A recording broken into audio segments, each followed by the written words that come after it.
Mohandas Karamchand Gandhi, tarihin yönünü değiştiren bir adam olarak 2 Ekim 1869 sabahı Hindistan'ın batı kıyısındaki Porbandar kasabasında dünyaya geldi. Tropik iklimi, okyanus esintisi ve tuzlu havayla çevrili bu küçük liman kasabası o dönemde Britanya İmparatorluğu'nun yönetimi altındaydı. Babası Karamchand Uttamchand Gandhi, Porbandar eyaletinin başbakanıydı. Adalete olan bağlılığıyla tanınan, kararlı ve saygın bir adam. Annesi Putlibai Gandhi ise sessiz bir güçtü. Derin inancıyla, sabrıyla ve Vaishnavite Hinduizmine bağlılığıyla ailesinin ruhani merkezini oluşturuyordu. Gandhi'nin çocukluğu, farklı inançların bir arada yaşadığı, hoşgörü dolu bir evde geçti. Babası evlerinin kapısını Jainlere, Müslümanlara ve farklı Hindu mezheplerinden gelenlere açardı. Bu çeşitlilik, küçük Mohandas'ın zihninde kalıcı bir iz bıraktı. Yıllar sonra Gandhi, çocukken sabit bir inancım yoktu diye yazacaktı. Ama annemin sarsılmaz inancı, vicdanın ne kadar büyük bir güç olduğunu bana gösterdi. Annesinin inancı yalnızca sözle değil, eylemleydi. Bir gün, yağmurlu mevsim bitene kadar yemek yememeye yemin etmişti. Küçük Gandhi bu kararlılığı hayranlıkla izledi. O sahne, ileride onun ruhsal yolculuğunun temel taşlarından biri olacaktı. Karamchand ve Putlibai'nin evliliğinden 4 çocuk doğdu. Laxmidas, Raliyaben, Karsandas ve en küçükleri Mohandas. Ailesi onu meraklı, hareketli ve huzursuz bir çocuk olarak tanımlıyordu. Ancak bu canlı mizacının ardında derin bir korku saklıydı. Gandhi yıllar sonra itiraf etmişti. Karanlıktan, hırsızlardan, hayaletlerden ve yılanlardan korkardım. Geceleri tek başıma kalamazdım. O korkular zamanla bir dönüşümün habercisi olacaktı. Çünkü Mohandas karanlıktan korkan bir çocuk olarak büyüdü. Ama ileride bir ulusu aydınlatacak kadar güçlü bir ışığa dönüştü. Gandhi 9 yaşına geldiğinde ailesi onu evlerine yakın olan Rajkot'taki okula gönderdi. Burada aritmetik, coğrafya ve tarih dersleri gördü. Sessiz bir çocuktu. Yaşıtlarının oyunlarına katılmaktan çok kitapların dünyasına sığınmayı severdi. 11 yaşında Rajkot'taki liseye geçtiğinde de öğretmenleri onu ortalama ama disiplinli bir öğrenci olarak tanımlıyordu. Mayıs 1883'te daha çocuk yaşta hayatının yönünü değiştirecek bir olay yaşandı. Ailesi o dönem Hint geleneğine uygun olarak onun için bir evlilik düzenledi. Gandhi henüz 13 yaşındaydı. Gelini Kasturbai Makanji Kapadia ise 14. Küçük yaşlarına rağmen evlilik töreni görkemliydi. Fakat gelenekler gereği birlikte yaşamalarına izin verilmedi. Yıllar sonra Gandhi o dönemde Kasturbai'ye karşı güçlü bir çekim duyduğunu ama bunun masum bir sevgiden çok gençliğin arzuları olduğunu dürüstçe itiraf edecekti. 1885 yılı genç Gandhi için derin bir sarsıntı getirdi. Babası ağır bir hastalığa yakalandı. Bir gece başucunda nöbet tutarken genç Mohandas anlık bir zayıflıkla odadan ayrılıp karısının yanına gitti. Döndüğünde ise babasının çoktan vefat ettiğini öğrendi. Bu haber onu derinden yaraladı. O an hayatı boyunca taşıyacağı bir pişmanlığın başlangıcıydı. Babasının en çok ihtiyaç duyduğu anda yanında olmamıştı. O günden sonra Gandhi'nin içinde görev, sorumluluk ve özdenetim kavramları kutsal bir yere yerleşti. Kasturbai ile evlilikleri yıllar içinde derin bir bağa dönüştü. Ancak mutlulukları kısa süreli bir acıyla gölgelendi. İlk çocukları doğumdan birkaç gün sonra hayatını kaybetti. Bu kayıp ikisini de sessiz bir kedere sürükledi. Fakat hayat devam etti. Tanrı onlara 4 erkek evlat daha verdi. Harilal, Manilal, Ramdas ve Devadas. O dönemde henüz kimse farkında değildi. Ama Mohandas Gandhi artık yavaş yavaş Hindistan'ın ruhuna dönüşecek olan bir adamın temellerini atıyordu. Sabırla, acıyla, görev bilinciyle ve kalbinde giderek büyüyen bir arayışla. Gandhi 1888 yılında o dönemde bölgedeki tek yüksek öğrenim kurumu olan Bhavanagar eyaletindeki Samaldas Koleji'nde eğitimine başladı. Aslında 1 yıl önce kaydolmuştu fakat dersleri takip etmekte zorlandı. Sınıf ortamına alışamadı ve yalnızca bir dönem sonra okulu bırakmak zorunda kaldı. Bu karar ailesi için büyük bir hayal kırıklığıydı. Çünkü o yıllarda alt orta sınıfa mensup Hintli bir ailenin çocuğu için eğitim almak hem zordu hem de büyük bir onur sayılıyordu. Bu başarısızlığın ardından henüz 16 yaşında olan Gandhi, bir aile dostunun tavsiyesiyle hayatını değiştirecek bir karar aldı. İngiltere'ye gidip orada kariyer yapmak. Bombay'da gerekli belgeleri beklerken çevresindekiler onu bu fikirden vazgeçirmeye çalıştı. Batı hayatı seni yozlaştırır, dininden uzaklaştırır diyorlardı. Fakat Gandhi'nin kararı kesindi. Annesi Putlibai oğlunun gidişine razı oldu. Ancak ona 3 kutsal söz verdirdi. Et yemeyecek, alkol içmeyecek ve bakir kalacaktı. Gandhi bu sözleri içtenlikle kabul etti. Ancak bu karar Motbaniya kastındaki bazı üyeleri öfkelendirdi. Onlar batıya giden birinin saflığını yitireceğine inanıyorlardı. Gandhi Londra'ya gitmekte kararlıydı ama bu inadı ona ağır bir bedel getirdi. Topluluğu onu dışladı. Ve böylece 4 Eylül 1888 sabahı Mohandas Karamchand Gandhi ilk kez doğduğu topraklardan ayrıldı. Henüz gençti, ürkekti ama içinde büyük bir merak taşıyordu. O sırada Hindistan, Britanya Rajı'nın yönetimi altındaydı. Aslında Britanya'nın bölgedeki hakimiyeti Doğu Hindistan şirketi dönemine kadar uzanıyordu. Yüzyıllardır Avrupa devletleri Hindistan'ın zenginlikleri için rekabet etmişti. Fransızlar, Hollandalılar ve Portekizliler küçük koloniler kurmuş ama sonunda tüm kontrol Britanyalıların eline geçmişti. Genç Gandhi'nin ayrıldığı Hindistan, köklü bir kültüre sahip ama yabancı egemenliğin gölgesinde ezilen bir ülkeydi. Oysa farkında olmadan bu gölgeyi yırtacak ışığın ta kendisi olacaktı. Gandhi Londra'ya vardığında yeni bir dünyanın kapısından içeri adım atmıştı. Şehir gürültülü, kalabalık ve karmaşıktı.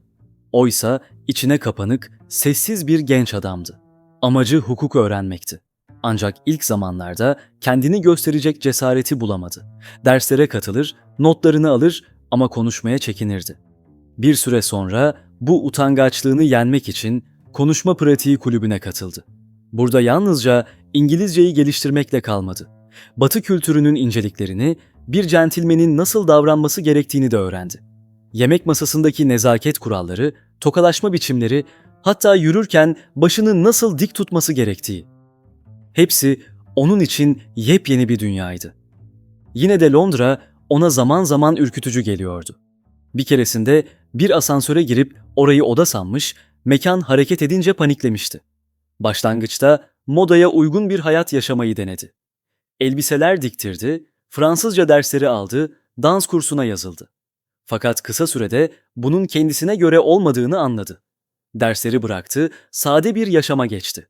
Bu dönemde iç dünyasına yöneldi. Kutsal metinlere merak sardı. Hem Hristiyanlığın kutsal kitabını hem de kendi inancının vedalarını okumaya başladı. Daha sonra hatıralarında şöyle yazacaktı. Eski ahit beni uykulu yapardı ama yeni ahit, özellikle dağdaki vaaz, kalbimin derinliklerine işledi. Alçak gönüllülüğü, merhameti ve barışı öğütleyen o sözler hayatımın yolunu çizdi. Zorluklara ve yalnızlığa rağmen yılmadı. 1891 yılında baroya kabul edildi ve resmen avukat unvanını aldı. Artık bir barrister'dı. Kendine güveni yavaş yavaş artıyor, çevresinde küçük ama samimi bir dost grubu oluşuyordu. Ancak Hindistan'a döndüğünde gerçek dünya onu farklı karşıladı. Kendi hukuk bürosunu kurmayı denedi ama sanıkları çapraz sorgulamakta zorlandı. Sözlü tartışmalardan hoşlanmıyor, insanları sorgulamak ona rahatsızlık veriyordu.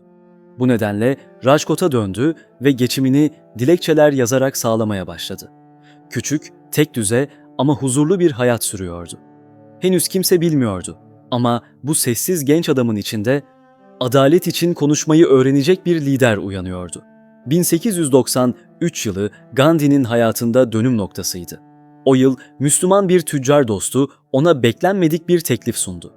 Uzak bir akrabası Güney Afrika'da ticaret yapıyor, nakliye işlerinde farklı dilleri konuşabilen bir avukata ihtiyaç duyuyordu. Gandhi tereddüt etmeden teklifi kabul etti. Henüz 24 yaşındaydı ve ilk kez Hindistan dışına uzun süreli bir yolculuğa çıkıyordu. 1893 baharında Güney Afrika'ya ayak bastığında onu bekleyen şey hukuk başarıları değil, insanlık dersleriydi. Bu ülke onun 20 yıl boyunca hem ruhunu hem inançlarını şekillendirecek, onu dünyaya tanıtan fikirlerin doğduğu yer olacaktı. Ancak ilk günlerden itibaren acı gerçeklerle yüzleşti. Sadece teninin rengi nedeniyle aşağılanıyor, dışlanıyordu. Bir keresinde posta arabasında beyaz yolcularla aynı koltuğa oturduğu için arabacı tarafından dövüldü. Ama en unutulmaz olay 7 Haziran 1893 gecesi yaşandı. Gandhi, biletini aldığı birinci sınıf vagondan renkli olduğu gerekçesiyle inmesi istendi. Reddetti. Bunun üzerine trenden atıldı. Soğuk bir gecede yalnızca çantasını ve onurunu yanında taşıyarak peronda oturdu. O uzun gece boyunca uğradığı haksızlığı, ülkesinin insanların maruz kaldığı aşağılanmayı düşündü. O ana kadar kendini hem bir Britanya vatandaşı hem de bir Hintli olarak görüyordu. Fakat o gece zihninde bir şeyler kırıldı. Gandhi o an bir karar verdi. Kaçmayacak, geri dönmeyecek, savaşacaktı. Ama bu savaş şiddetle değil, sabır, direniş ve adaletle verilecekti. Britanya İmparatorluğu kendi içinde büyük bir çelişki barındırıyordu. Bir yandan adalet, dürüstlük ve uygarlık iddiasıyla dünyaya hükmediyor. Öte yandan hükmettiği halkları aşağılıyor, özgürlüklerini kısıtlıyordu. İngiliz General Arthur Wellesley yıllar önce Hindistan'daki yönetim hakkında şöyle demişti. Eğer doğruluk ve iyi niyet karakterimizi kaybedersek, bu ülkede ayakta duracak pek bir şeyimiz kalmaz. Bu söz aslında imparatorluğun tüm ideolojik ikilemini özetliyordu. Zamanla liberal İngiliz siyasetçiler bu fikri daha da genişletti. Onlara göre Britanya'nın görevi medeniyet götürmekti. Yerli halk eğitilmeli, yoksulluktan kurtarılmalı, imparatorluğun özgür ve eşit vatandaşları haline getirilmeliydi. Kulağa asil bir amaç gibi geliyordu. Ama pratikte bu fikir çoğu zaman yalnızca kağıt üzerinde kaldı. Gerçekte sömürgelerin yönetimi ırkçılık ve baskıyla yoğrulmuştu. Afrika kıtasında ve Hindistan'da adalet yalnızca bir kelimeydi. En sert ve bölünmüş topraklardan biri de Güney Afrika'ydı. 1894 yılına gelindiğinde Gandhi'nin Güney Afrika'daki sözleşmesi sona ermek üzereydi. Hindistan'a dönmeye hazırlanırken Natal hükümeti Hintlilerin oy hakkını tamamen ortadan kaldıracak bir yasa tasarısı sundu. O sırada Transvaal ve Natal eyaletlerinde Hint nüfusu hızla artıyordu.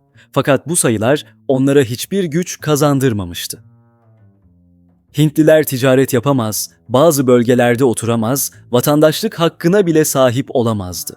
Bu yeni yasa bardağı taşıran damla oldu. Gandhi öfkelendi. Ama bu öfke onun içinde doğacak devrimci sessizliğin kıvılcımıydı. Ülkeyi terk etmek yerine kalmaya karar verdi. Aynı yıl Natal Indian Congress'in kuruluşuna öncülük etti. Bu örgüt önümüzdeki yıllarda Hintlilerin haklarını savunmak için en önemli platform haline gelecekti. Gandhi'nin direnişi farklıydı. O şiddeti reddediyordu.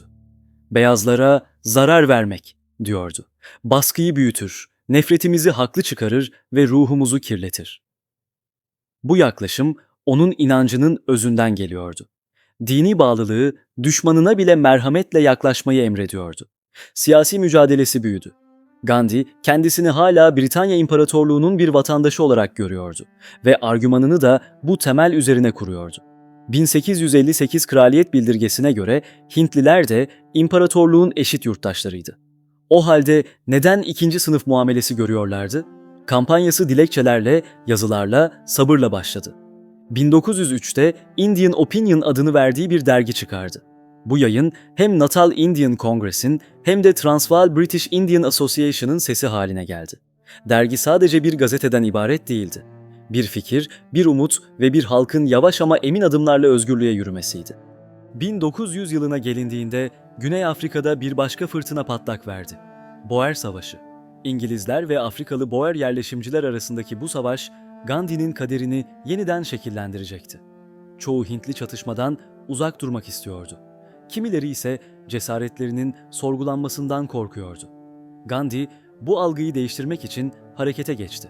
O yıl Natal Indian Ambulance Corps adını verdiği bir sedye taşıyıcı birliği kurdu.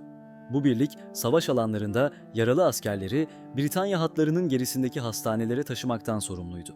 Gandhi için bu sadece insani bir görev değildi. Aynı zamanda vatandaşlık hakkının kanıtıydı. Eğer Hintliler imparatorluğun gerçek üyeleri ise o zaman onun savaş yükünü de paylaşmalıydılar.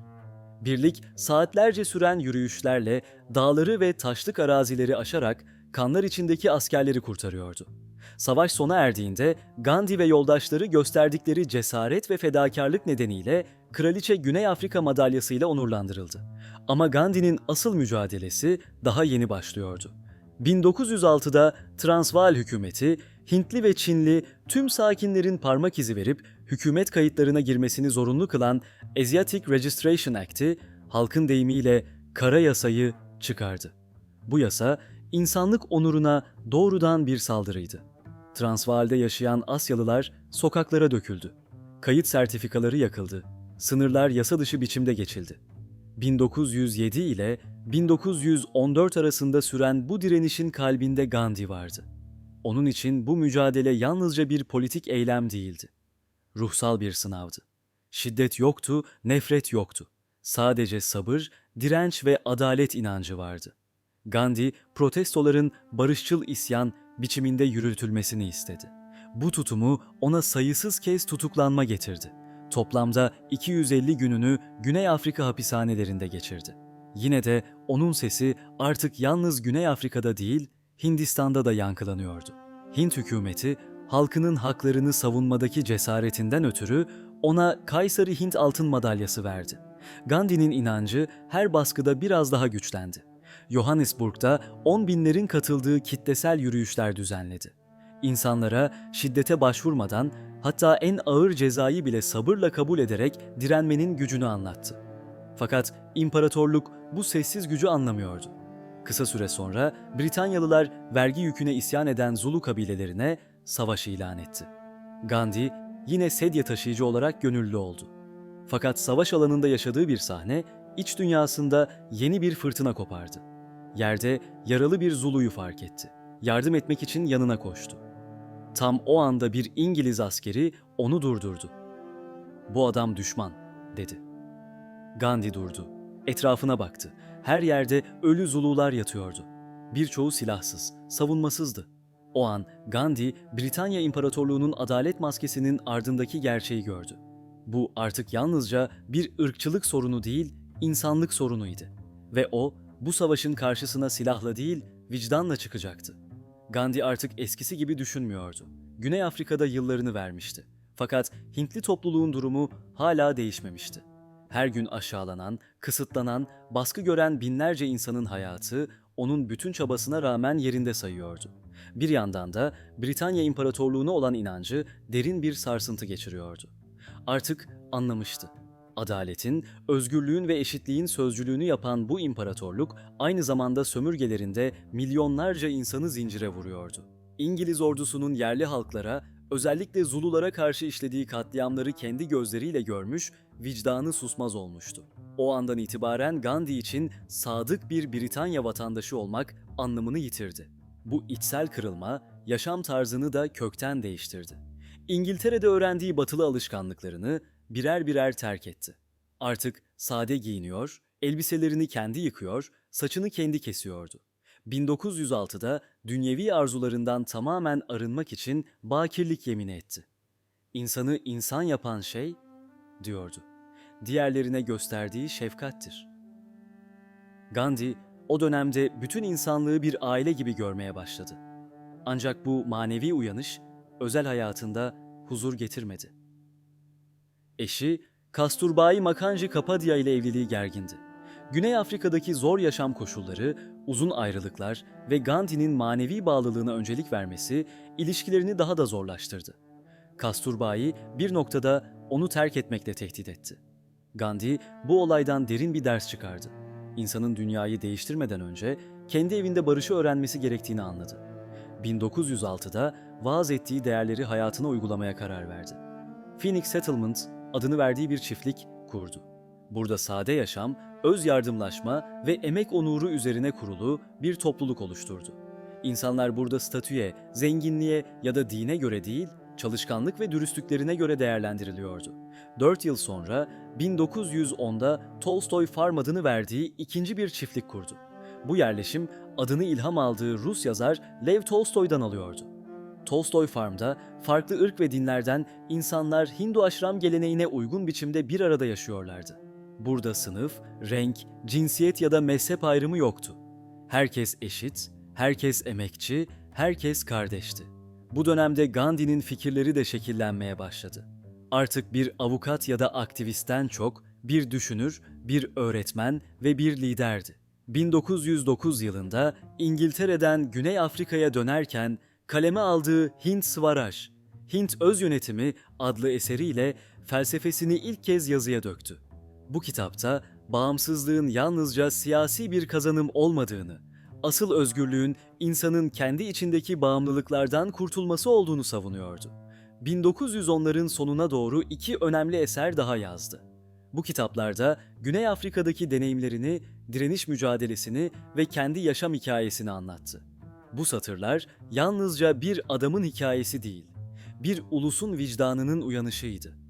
Gandhi artık sadece bir insan değildi, bir fikir haline gelmişti. Gandhi'nin siyasi ve ahlaki düşüncesi artık olgun bir felsefeye dönüşüyordu. Onun inancı iki temel ilke üzerine kuruluydu. Satya ve Ahimsa, yani gerçek ve şiddetsizlik. Bu iki kavram sadece birer ahlaki öğreti değil, bir yaşam biçimiydi. Satya, insanın her koşulda gerçeği araması, gerçeğe sadık kalması demekti.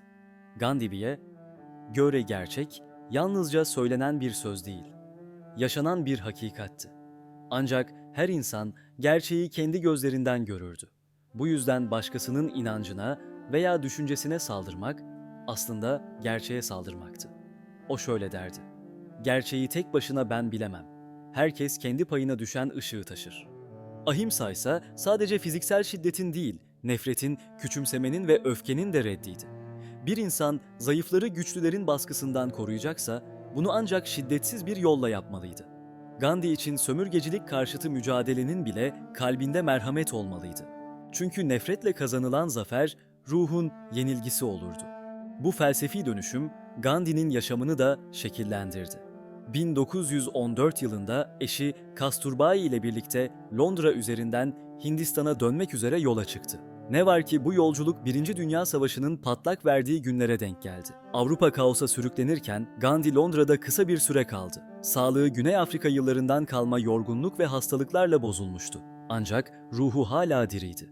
Orada da boş durmadı. Şiddetsiz hizmetin bir sembolü olarak Indian Ambulance Corps adında gönüllü bir birlik kurdu. Bu birlik savaş sırasında yaralılara yardım ediyor, insan hayatının kutsallığını korumak için çalışıyordu. Gandhi için bu, savaşın ortasında bile barışın mümkün olabileceğinin bir kanıtıydı. O artık yalnızca Güney Afrika'daki bir hukukçu değil, dünyanın vicdanı olmaya başlayan bir insandı. Gerçeğe bağlılık ve şiddetsizlik ilkesiyle hem bir halkın kaderini hem de insanlık tarihinin yönünü değiştirmeye hazırlanıyordu. 1915'te Gandhi, uzun yıllar süren Güney Afrika mücadelesinden sonra nihayet ana vatanına döndü. Hindistan toprağı onun için yalnızca bir ülke değil, ruhunun kaynağıydı. Ancak dönüşü beklediği gibi bir karşılamayla olmadı. Gandhi, İngiltere'de öğrendiği Batı tarzını çoktan geride bırakmış, basit beyaz kumaşlardan dikilmiş dhoti giyen çıplak ayaklı bir adam haline gelmişti. Fakat bu sade görüntü, modernleşme hayali kuran birçok Hintli için anlaşılmazdı. Onu ilk kez görenler, "Bu mu bizi özgürlüğe götürecek kişi?" diye fısıldaşıyordu. Indian National Congress'e katıldığında siyasi çevreler karışık duygular içindeydi. Bazıları onun maneviyatına hayranlık duyarken, bazıları da onu fazla idealist buldu. Jawaharlal Nehru, Gandhi'nin öğretilerini Mahatma'nın hevesleri olarak nitelendirmişti. Parti üyeleri onun şiddetsiz direniş çağrısını İngiliz yönetimine karşı yürütülen modern siyasi mücadelenin önünde bir engel olarak görüyordu. Fakat Gandhi, tartışmalardan etkilenmeden ülkenin dört bir yanını dolaştı. Yoksulların, çiftçilerin ve işçilerin gerçek yaşamlarını gördü. Toprağın çamuruna bastı, elleriyle tarlalara dokundu. 1917'de kader onu ilk büyük sınavına götürdü. Champaran. Champaran, Kuzey Hindistan'da yoksul köylülerin yaşadığı bir bölgeydi. İngiliz yetkililer çiftçileri indigo, çivit otu yetiştirmeye zorlamıştı. Bu toprağı yormuş, gıda üretimini azaltmış, halkı açlığa ve borca mahkum etmişti. Gandhi bölgeye gittiğinde insanların sessiz çaresizliğiyle karşılaştı. Onları örgütledi. Fakat silahlarla değil, kelimelerle. Şiddet yoktu, nefret yoktu. Gandhi, köylülerle birlikte Satyagraha adını verdiği bir direniş başlattı. Gerçeğe bağlılık ve pasif direnişin birleşimiydi bu. İngiliz yetkililer şaşkındı. Ne tehdit vardı, ne isyan. Sadece sabır ve haklılık vardı. Sonunda geri adım atmak zorunda kaldılar. Çamparan köylüleri kendi ürünlerini yetiştirme hakkını geri kazandı. Bu zafer Hindistan tarihinde bir dönüm noktası oldu. Gandhi aynı yöntemle Kayra bölgesindeki çiftçilere yardım etti, ardından Ahmedabad pamuk işçilerinin adil ücretler almasını sağladı. Küçük, yerel mücadeleler giderek büyük bir ulusal harekete dönüşüyordu. Artık Gandhi'nin adı yalnızca köylülerin değil, bütün bir ulusun umudu olmuştu. 1919 yılına gelindiğinde bu umut, İngiliz İmparatorluğu'nun en güçlü yapısını sarsacak bir isyana dönüşecekti. Ne var ki Gandhi'nin geçmişinde hala bir gölge vardı.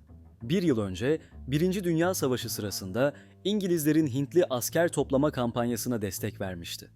Kimi onu şiddetsizliğin lideri olarak överken, kimileri bu desteği onun inançlarına ihanet olarak gördü. Gandhi bu eleştirilere sessiz kaldı. Çünkü onun mücadelesi bir savaşı desteklemekten değil, bir halkı kendi gücüne inandırmaktan ibaretti. 1919'un baharında Hindistan'ın kaderini değiştirecek bir karar alındı. 18 Mart 1919 günü Delhi'deki Imperial Legislative Council, Hintli politikacıların itirazlarına rağmen Rowlatt Act adlı yasayı onayladı. Halkın dilinde bu yasa çoktan bir isim kazanmıştı. Kara Yasa. Bu yasa İngiliz yönetimine olağanüstü yetkiler veriyordu. Artık herhangi biri devrimci ya da anarşist faaliyet şüphesiyle süresiz tutuklanabiliyor, yargısız hapsedilebiliyordu. Mahkemeler devre dışı bırakılmış, kolluk kuvvetlerine sınırsız güç tanınmıştı. Britanya Rajı, adaletin değil korkunun yasasını yazmıştı. Gandhi, Champaran'da ve Ahmedabad'da kullandığı Satyagraha, yani barışçıl direniş, yöntemini bu kez ulusal ölçekte uygulamaya karar verdi. Halkı şiddete başvurmadan bu yasaya boyun eğmemeye çağırdı. Eğer bir yasa adaletsizse, diyordu, ona itaat etmek de adaletsizliktir. Ancak hükümet onun çağrısını ciddiye almak yerine Gandhi'yi uyardı. Delhi'ye girerse tutuklanacaktı. Gandhi bu uyarıyı hiçe saydı ve gerçekten de tutuklandı. Bu tutuklama Hindistan'ın dört bir yanında isyan dalgaları başlattı. Halk yürüyüşlere çıktı, dualar etti, dua edenlerin üzerine coplar indi. Fakat Gandhi'nin planı henüz olgunlaşmamış bir hareketin ağırlığını taşıyamadı. Örgüt zayıftı, halk hazırlıksızdı. Daha sonra kendi ifadesiyle bu bir Himalaya büyüklüğünde hataydı. Ama asıl felaket birkaç gün sonra yaşandı. 13 Nisan 1919 günü Pencap eyaletindeki Amritsar kentinde yüzlerce Hintli Jallianwala Bagh adlı parkta toplanmıştı. Kimi dua ediyor, kimi barış istiyordu. Ancak parkın etrafı duvarlarla çevriliydi. Kaçış yoktu. Bir anda Albay Reginald Dyer komutasındaki İngiliz birlikleri alana girdi. Hiçbir uyarı yapılmadan ateş açtılar. Dakikalarca mekanik bir soğukkanlılıkla insan kalabalığına ateş ettiler. Kadınlar, erkekler, çocuklar, panik içinde birbirine sarılmış bedenler yere yığıldı. Bazıları kurtulmak için parkın ortasındaki kuyuya atladı. Ama orası da kanla doldu. Resmi kayıtlara göre yüzlerce kişi öldü, binlerce kişi yaralandı. Ama asıl ölüm o gün İngiliz İmparatorluğu'nun vicdanındaydı. Jallianwala Bagh katliamı yalnızca bir trajedi değil, bir dönüm noktasıydı. Artık hiçbir şey eskisi gibi olmayacaktı. Gandhi için bu olay, geri dönüşü olmayan bir yola girişin işaretiydi. Hindistan artık korkudan değil, özgürlük arzusundan beslenen bir halkın ülkesi olacaktı. 1920 yılına gelindiğinde Hindistan artık tek bir adamın sesiyle yankılanıyordu. Mahatma Gandhi yalnızca bir düşünür ya da bir hatip değil, koca bir ulusun vicdanı haline gelmişti. O yılın sonbaharında Indian National Congress onun liderliğinde yeni bir kimliğe büründü. Artık yalnızca kentli aydınların partisi değildi. Köylüler, işçiler, kadınlar, esnaflar da bu harekete dahil olmuştu. Gandhi, Hindistan'ın kalbini oluşturan küçük kasaba ve köylerde halk desteğini örgütledi. 1919'daki Amritsar katliamı onun gözünde Britanya yönetiminin gerçek yüzünü çoktan göstermişti. Artık şeytani olarak nitelediği bu düzenle işbirliği yapmanın anlamı yoktu ve Gandhi'nin yeni silahı boykot oldu. O artık halkına şöyle diyordu: İngiliz yönetimine direnmenin yolu ona hizmet etmemekten geçer. Bu çağrı ülkenin dört bir yanında yankı buldu. Halk İngiliz mallarını almayı bıraktı. Devlet okullarını terk etti, mahkemelere gitmedi, İngiliz kumaşlarını yaktı. Sokaklarda çıkrıkların sesi yükseliyor, insanlar kendi ipliğini eğiriyordu. Hindistan sessiz ama kararlı bir devrim yaşıyordu. Ancak bu barışçıl direnişin ortasında bir gölge düştü. 1922 yılının Şubat ayında uzak bir köy olan Chauri Chaura'da bir protesto kontrolden çıktı. Öfkeli kalabalık polis karakolunu ateşe verdi. Birkaç polis memuru öldü. Gandhi'nin içi yandı. Şiddet onun inandığı her şeye ihanet demekti. Ve o binlerce insanın sürüklendiği bu dalgayı bir anda durdurdu. Kitlelerin önünde durup sivil itaatsizlik kampanyasını iptal ettiğini ilan etti. Bu karar onu izleyen birçok kişiyi hayal kırıklığına uğrattı. Bazıları onu fazla temkinli buldu. Bazıları korkaklıkla suçladı. Fakat Gandhi için bu bir strateji değil, bir inanç meselesiydi. Ona göre Satyagraha sadece bir politik araç değil, bir ruhsal arınma yoluydu. Gerçek özgürlük yalnızca ahlaki yenilenmeyle mümkün olabilirdi. İngilizler değil, Hintlilerin kendi zayıflıklarıydı yenilmesi gereken. Raj, bizim rızamızla ayakta duruyor, diyordu. Onu yıkmak istiyorsak, destek vermeyi bırakmamız yeterli. Ancak bu fikirlerin bedeli ağır oldu. Gandhi, 22 Mart 1922'de yeniden tutuklandı. Mahkeme onu 6 yıl hapis cezasına çarptırdı. Demir parmaklıklar ardında bile sükunetini korudu. Dua etti, yazdı, düşündü. Ama özgürlüğün sesini susturamadılar. 2 yıldan az bir süre sonra apandisit ameliyatı nedeniyle serbest bırakıldı. İyileştiğinde halk onu yine bir lider değil, bir rehber olarak karşıladı. Ve o yeniden ayağa kalkarak aynı sözleri tekrarladı. Gerçek gücümüz kalplerimizdedir. Şiddetsizliğin gücü hiçbir silahınkine benzemez. Hindistan'ın özgürlük yolu artık geri dönülmezdi. Hapishane duvarlarının ardında Gandhi sessizdi ama Hindistan kaynıyordu. Indian National Congress onun yokluğunda ikiye bölünmüştü. Bir taraf İngilizlerle siyasi işbirliğini savunuyor. Diğer taraf Gandhi'nin yolundan giderek pasif direnişi sürdürmek istiyordu. Aynı zamanda Hindu ve Müslüman topluluklar arasında da gerilim artıyordu. Bu çatlak yıllar sonra ülkenin kaderini belirleyecek kadar derinleşecekti. Gandhi, barışçıl birliğin yeniden tesis edilmesi için önce sözle, sonra bedeniyle mücadele etti. 3 hafta süren bir oruç başlattı. Amaç, insanlara bir kez daha şiddetsizliğin, merhametin ve ortak bilincin gücünü hatırlatmaktı. Ve sonunda toplumun vicdanında bir sarsıntı yarattı. 1924'ün Aralık ayında Gandhi, Kongres Partisi başkanlığına seçildi. Ancak ülke onu artık bitmiş bir güç olarak görüyordu. Sessizliği bir dönemin bittiği izlenimini yaratmıştı. Fakat tarih onun yeniden yükseleceği bir an hazırlıyordu. 1927'de İngilizler yeni bir anayasa reform komisyonu kurdu. Komisyonda tek bir Hintli bile yoktu. Bu ulusal gururu inciten bir hakaretti. Hindistan'ın özgürlük talebi yeniden alevlendi. Bir yıl sonra 1928'de Gandhi Kongres toplantısında kürsüye çıktı. Sesi sakindi ama kelimeleri keskin bir çağrıydı.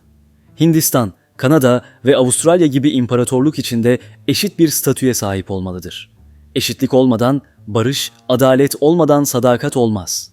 Bu sözlerle yeniden ön saflara geçti ve kısa süre sonra tarihin en sembolik eylemlerinden birine imza atacaktı. 1 Ocak 1930 günü Jawaharlal Nehru Lahor'da Hindistan bayrağını göndere çekti. Bağımsızlık yemini okudu, halkı vergileri ödememeye çağırdı. Bu beyanın yasal bir gücü yoktu ama amacı açıktı: Britanya'yı uyandırmak. 2 ay sonra Gandhi yeni bir satyagraha başlattı. Bu kez tuz için. Tuz sıradan bir maddeydi ama İngilizlerin koyduğu ağır vergiyle fakirlerin hayatını eziyordu. Yıl sonuna kadar yaklaşık 60 bin kişi daha tutuklandı. Tuz yürüyüşü artık yalnızca bir protesto değil, bir ulusun yeniden doğuşu olmuştu. Gandhi bir kez daha dünyaya kanıtlamıştı. Gerçek güç silahlarda değil, bir avuç tuzda, bir halkın vicdanında saklıdır. 1930'ların başına gelindiğinde Britanya artık değişiyordu. Yüzyılın başındaki emperyal kibir yerini sorgulayan bir vicdana bırakmıştı. Gazetelerde, parlamento tartışmalarında halkın arasında tek bir soru yankılanıyordu. Hindistan neden hala özgür değil? Bu baskı Londra hükümetini geri adım atmaya zorladı. 1931 yılında Britanya, Hindistan'ın geleceğini tartışmak için yuvarlak masa konferansları düzenlemeyi kabul etti. Masada Britanyalı yetkililer, sömürge temsilcileri ve Hintli delegeler vardı. Ve o delegelerin en dikkat çekeni çıplak ayakla beyaz bir dhoti giymiş bir adamdı. Mahatma Gandhi. Gandhi'nin Londra'ya gelişi bir diplomasi olayı olmaktan çok bir halk hareketine dönüştü. O, otellerde değil, Londra'nın doğu ucunda en yoksul insanların yaşadığı mahallede kaldı. Küf kokulu duvarların, dar sokakların, karanlık evlerin arasında dolaştı. Orada yaşayanların çoğu Hindistan'daki köylülerden bile yoksuldu. Gandhi onların evlerine girdi, sofralarına oturdu, dertlerini dinledi. Onun sade yaşamı yoksulların kalbini kazandı. Kuzey İngiltere'ye gittiğinde tablo daha da açıktı. Manchester'daki ve Lancashire'daki dokuma fabrikalarında işçiler Gandhi'ye gülümseyerek ama acıyla baktı. Çünkü Hindistan'daki İngiliz mallarına boykot çağrısı onların geçim kaynaklarını da vurmuştu. Ama o işçiler yine de ona kızmadı. Birçoğu elini sıkarken şu sözleri söyledi. "Sen haklısın Mahatma. Biz de patronların zulmünü biliyoruz." Bu ziyaret Gandhi'ye büyük bir diplomatik zafer kazandırdı. Konferanslar somut bir sonuç vermedi ama Gandhi Britanya halkının kalbini kazandı. Artık İngiltere'de onu isyancı değil, bilge bir adam olarak gören milyonlar vardı. Yine de herkes bu sıcak karşılamayı paylaşmadı. Britanya'nın aristokrat sınıfı ve bazı siyasetçiler, özellikle Winston Churchill, onu tehlikeli bir ajitatör olarak görüyordu. Churchill bir keresinde onu küçümseyerek yarı çıplak fakir diye anmıştı. Ama artık İngiltere'nin sokakları meclis koridorlarından daha yüksek sesle konuşuyordu. Halk Hintlilerin acısına ve özgürlük talebine sempatiyle bakıyordu. Bu kamuoyu değişimi birkaç yıl sonra bağımsızlık kararında belirleyici olacaktı. Fakat dünya hızla karanlığa sürükleniyordu. Almanya ve Japonya'nın saldırgan politikaları yeni bir küresel savaşın ayak seslerini duyuruyordu. Ve İkinci Dünya Savaşı patlak verdiğinde Britanya yeniden Hindistan'ın yardımına ihtiyaç duydu. Hint askerleri bir kez daha İngiliz bayrağı altında savaşa çağrıldı. Bu kez Gandhi sessiz kalmadı. İmparatorluğa yardım etmeye şiddetle karşı çıktı. Hindistan'ın hala özgür olmadığı bir dünyada Britanya uğruna savaşmanın anlamı yoktu. Ancak bu çağrısı beklediği karşılığı bulmadı. Yaklaşık 2,5 milyon Hintli gönüllü olarak İngiliz ordusuna katıldı. Kuzey Afrika'da Almanlara, Uzak Doğu'da Japonlara karşı savaştılar. Gandhi bu durumu hayal kırıklığıyla karşıladı ama umudunu kaybetmedi. Çünkü artık biliyordu, savaşın sonunda dünya yeniden şekillenecekti. Ve o yeni dünyanın haritasında bağımsız bir Hindistan mutlaka yer alacaktı. İkinci Dünya Savaşı'nın gölgesi Hindistan'ın üzerine çöktüğünde artık hiçbir şey eskisi gibi değildi. Britanya, Nazi Almanyası ve Japonya'ya karşı küresel bir savaş verirken Hindistan hala Britanya İmparatorluğu'nun zincirleriyle bağlıydı. Bu çelişki Gandhi'nin en güçlü silahı haline geldi. Indian National Congress, Raj yönetimine karşı yeniden birleşmişti. Partinin üyeleri öfkeliydi. Çünkü Britanya, savaşın ortasında bile Hindistan'a en ufak bir anayasal reform sunmuyordu. Üstelik ülke, Britanya'nın savaşa dahil olması yüzünden artık eksen güçlerinin hedefi haline gelmişti. Yani Hindistan, özgürlüğü olmayan bir ülke olarak başkalarının özgürlüğü için kan döküyordu. Gandhi bunu açıkça dile getirdi. Batı'nın özgürlüğü için savaşan Britanya, kendi tebaasına özgürlüğü reva görmüyor. Bu, imparatorluğun kalbindeki en büyük çelişkiydi. Britanya kendisini özgürlük meşalesi olarak tanıtıyordu. Ama Hindistan, Afrika ve Asya'daki milyonlara o ışığı hiç ulaştırmamıştı. Gandhi'nin tüm mücadelesi bu ikiyüzlülüğe karşıydı. 1942 yılına gelindiğinde savaş artık Asya'ya taşınmıştı. Japonya, Güneydoğu Asya'da hızla ilerliyor, Britanya yönetimi panik içinde Hindistan'dan daha fazla destek istiyordu. Bu amaçla savaş kabinesi üyesi Sir Stafford Cripps Hindistan'a gönderildi. Cripps'in görevi Hindistan'a savaş dışındaki konularda sınırlı özerklik teklif etmekti. Ancak müzakereler başarısız oldu. Gandhi bu girişimi boş bir vaat olarak niteledi. Hatta bazı tarihçiler Cripps misyonunun tek amacının Amerika ve Çin'i oyalamak olduğunu söyler. Ve işte o noktada Gandhi tarihe geçecek çağrısını yaptı.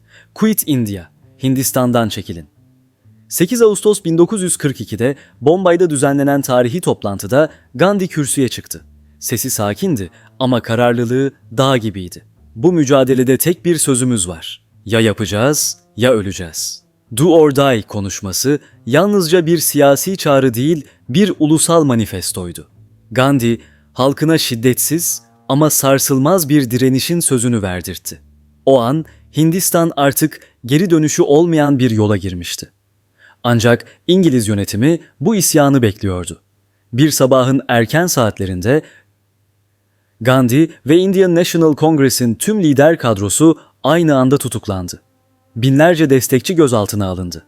Toplamda 60.000 kişi hapsedildi. Quit India hareketi yer altına indi. Gazeteler kapatıldı, mitingler yasaklandı ama fikir yayılmaya devam etti. Artık her köyde, her mahallede Gandhi'nin sözü yankılanıyordu. Hindistan özgür olmalıdır. Savaş sona ererken Britanya'da tükenmişti. İmparatorluk artık ayakta durmakta zorlanıyordu. Haziran 1945'te Hindistan Genel Valisi Lord Wavell, Simla'da yeni bir siyasi konferans düzenledi. Amaç, Kongres Partisi ile Muhammed Ali Cinnah'ın liderliğindeki Müslüman Ligi arasında uzlaşma sağlamaktı. Ancak görüşmeler çıkmaza girdi. Kış 1945 ve bahar 1946 seçimlerinde Müslüman Ligi, Müslümanlara ayrılan tüm 30 sandalyeyi kazandı. Bu, Kongres'in tüm Hindistan adına konuştuğu iddiasını zayıflattı. Britanya kontrolü kaybettiğini fark etti. 1946'da Hindistan için yeni bir model önerildi. Doğu ve Batı'da Müslüman çoğunlukların yer aldığı federal bir sistem. Ama bu bile fazla geçti. Nehru, geleceğin parlamentosu hiçbir ön anlaşmayla bağlı olamaz diyerek teklifi reddetti. Jinnah bunu bir hakaret olarak aldı ve 16 Ağustos 1946'da doğrudan eylem günü çağrısını yaptı. Sokaklar kana bulandı. Hindistan artık sadece İngilizlere karşı değil, kendi içinde de bölünüyordu. Yüzlerce yıllık bir medeniyet, bağımsızlığa yürürken kendi gölgesine yeniliyordu. Ama Gandhi hala inancını koruyordu. Biz düşman değiliz diyordu. Aynı Tanrı'nın çocuklarıyız. Kan değil, sevgiyle kurtulacağız. Bu sözler karanlığın ortasında bir mum ışığı gibiydi. Ama o mumun çevresini saran fırtına artık durdurulamayacak kadar büyüktü. Hindistan artık bağımsızlığın eşiğindeydi. Ama o eşik kanla çiziliyordu. Sokaklarda Hindu ve Müslüman kardeşler birbirine düşmüş, şehirler alev alev yanıyordu. Mahatma Gandhi yıllarını verdiği barış ve hoşgörü ideallerinin gözleri önünde parçalandığını izliyordu. O bir kez daha kendi bedenini silah olarak kullanmaya karar verdi. Şiddet sona erene kadar yememeye yemin etti. Her zamanki gibi sade bir odada, yerdeki ince bir hasırın üzerinde sessizce oruca başladı. Gandhi'nin bedeni zaten zayıftı, nabzı yavaşlıyordu. Ama bu sessiz direniş yine işe yaradı. Günler ilerledikçe sokaklardaki şiddet azaldı. Kardeş kardeşe silah çekmeyi bıraktı ve halk bir kez daha Mahatma'nın mucizesinden söz etmeye başladı.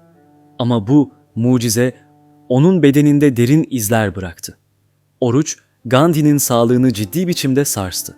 Fakat asıl yorgunluk ruhundaydı. İçinde giderek büyüyen bir sorgu vardı. Gerçekten Tanrı'nın yolunda mıydı yoksa nefsinin mi esiriydi? Bu dönemde Gandhi kendini manevi bir sınavdan geçirmeye karar verdi.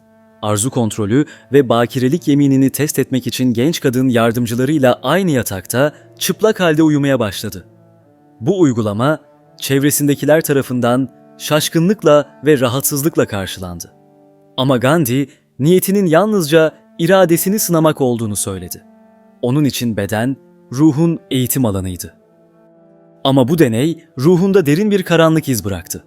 Hindistan'daki topluluklar arası şiddet Gandhi için en ağır darbeydi.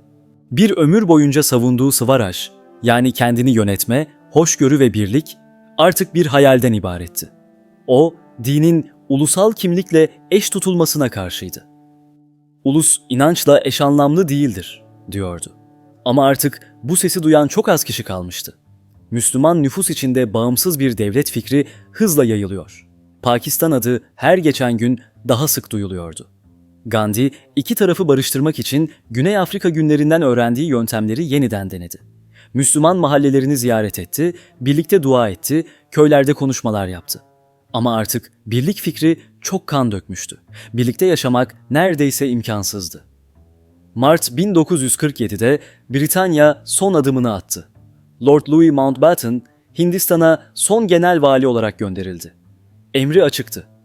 En geç 1948'e kadar kontrolü yerli ellere devret. Mountbatten durumu gördü. Ülke paramparçaydı.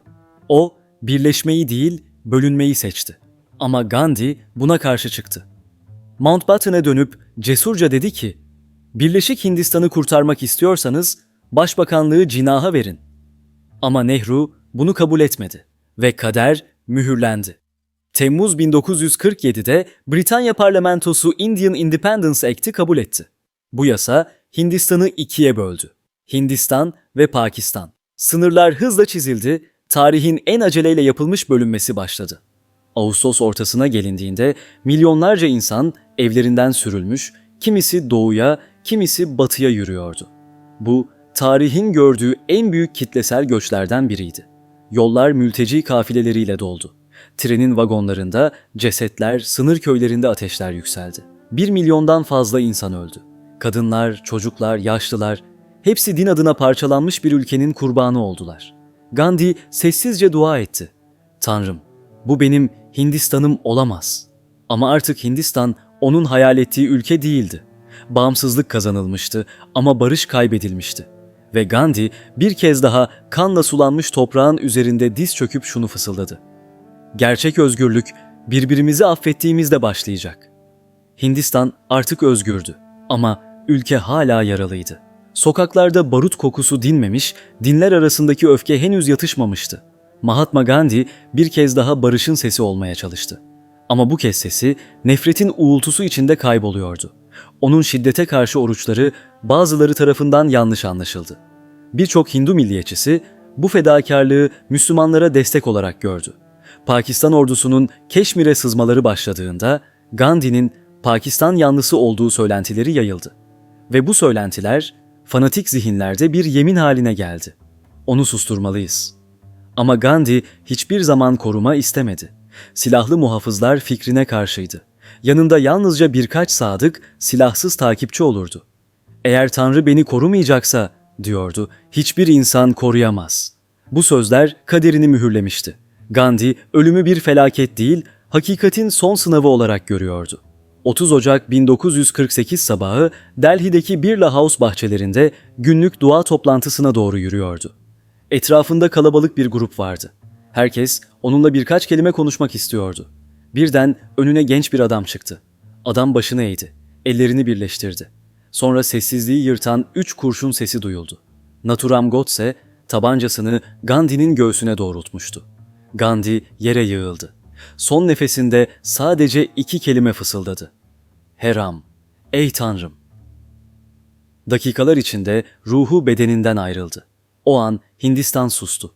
Bir ülkenin vicdanı bir kalp atışıyla durmuştu. Ertesi gün Başbakan Jawaharlal Nehru ulusa yaptığı radyo konuşmasında şu sözleri söyledi: "Hayatımızdan bir ışık söndü. Artık her yerde karanlık var." Sabah olduğunda Gandhi'nin bedeni çiçeklerle süslenmiş bir tabutun içinde Birla House'dan Rajghat'a taşındı. Onu uğurlamak için milyonlar yollara döküldü. Kimi sessizce dua ediyor, kimi gözyaşı döküyordu. Tören güzergahında 2 milyondan fazla insan vardı. Belki de tarihin en büyük cenazesi yaşanıyordu. Ve o gün dünya bir kez daha Gandhi'nin öğrettiği gerçeği hatırladı. Şiddetsizliğin gücü, hiçbir kurşunun susturamayacağı kadar büyüktür. Yakılmadan önce birçok kongres üyesi son kez yüzünü görmek istedi. Sonra Lord Mountbatten geldi. Alevler göğe yükselirken o alevlerle birlikte bir çağ da sona erdi.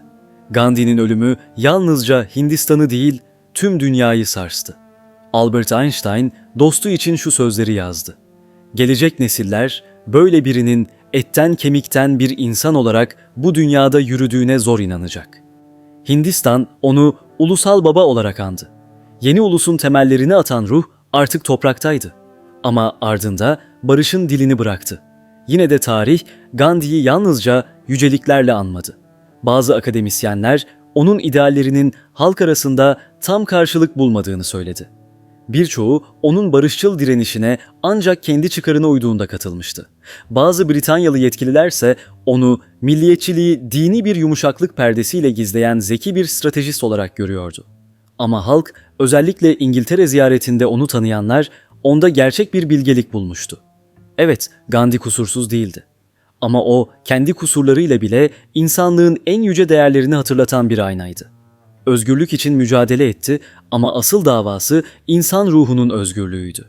Ve belki de bu yüzden ölümünde bile yenilmedi. Çünkü Gandhi'nin gerçeği artık onunla sınırlı değildi. O, milyonların kalbine kazınmış bir inanç haline gelmişti. Gerçek güç, kalbi affedebilendir. Gandhi, bir ulusun vicdanıydı. Ama aynı zamanda bir insan. Ve her insan gibi onun da çelişkileri, hataları, kırgınlıkları vardı. Şüphesiz zor bir koca ve babaydı. Evliliği yıllar süren sessiz çatışmalarla doluydu. Eşi Kasturbai Makanji Kapadia, Gandhi'nin katı yaşam disipliniyle, idealizminin ağırlığıyla yaşadı. Sonunda aralarındaki bağ güçlendi ama bu birlikte geçirdikleri yılların gerilimlerini silemedi. En büyük oğlu Harilal babasının ideallerine karşı çıktı. Gandhi'nin gözünde dünya, doğruluk ve özdenetimle kurtulacaktı. Harilal'in gözünde ise babasının sevgisiyle. Ama o sevgiyi bulamadı ve babasının gölgesinde kendi hayatını kaybetti. Aile içindeki bu trajedi, Gandhi'nin kamusal etkisini daha da büyüttü. Ama aynı zamanda geniş ailesine istenmeyen bir dikkat çekti. Bugün Gandhi, yeni Hindistan'ın mimarı olmaktan çok sömürgeciliğe karşı direnişin evrensel sembolü olarak hatırlanıyor. O, barışın, sabrın ve uyumun savunucusuydu. Yalnızca Hindistan için değil, tüm insanlık için bir umut ışığıydı. Bölünmüş bir dünyada şiddetle değil, vicdanla mücadele edilebileceğini gösterdi. Gandhi'yi olağanüstü kılan şey, baskı ve adaletsizlik karşısında ateşi ateşle söndürmeyi reddetmesiydi. O, şiddetin sarmalını kırmak için barışçıl direnişi seçti. Elinde silah yoktu. Yalnızca inancı, sabrı ve gerçeğe bağlılığı vardı. Ama şimdi soru şu, Gandhi'nin yöntemleri gerçekten çığır açıcı mıydı? Yoksa yalnızca naif ve etkisiz bir rüya mıydı? Şiddetsizliğe duyduğu inanç kalıcı bir değişim yaratabildi mi, yoksa sadece tarihe yazılmış bir güzel fikir olarak mı kaldı? Ne olursa olsun Gandhi'nin mirası hala tartışılıyor. Kimi onu Mahatma, yani yüce ruh olarak görüyor. Kimi ise hayal ettiği Hindistan'ın artık onun ideallerinden çok uzak olduğunu söylüyor. Ama bir gerçek var. O kendi hayatını insanlığın vicdanı için bir deney alanına çevirdi. Ve o vicdanın yankısı hala dünyanın dört bir yanında duyuluyor. Siz ne düşünüyorsunuz? Gandhi'nin yöntemleri gerçekten dünyayı değiştirdi mi, yoksa zamanın tozuna karışmış bir rüya mıydı? Düşüncelerinizi aşağıdaki yorumlarda bizimle paylaşın. Ve unutmayın, bu gece gelen tarih. Bir sonraki bölümde görüşmek üzere. Kanalımıza abone olmayı, videoyu beğenmeyi ve tarihin karanlıkta kalan hikayelerini birlikte keşfetmek için bildirimleri açmayı unutmayın.